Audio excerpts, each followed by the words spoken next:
Hi everyone, इस video में bell की शरबत बना के दिखाऊंगी। गर्मी में इस तरीके से शरबत बना के पिए, पेट के लिए बहुत ही लाभदायक होती है।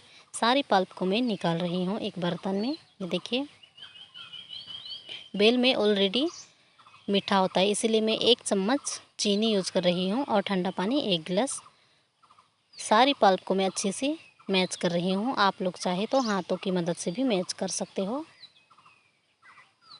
अब इसमें फिर से पानी ऐड कर रही हूँ। टोटल मैं 4 गिलास पानी ली हूँ और जितना भी मैच की एक्स्ट्रा सारी मैं चम्मच की मदद से निकल रही हूँ।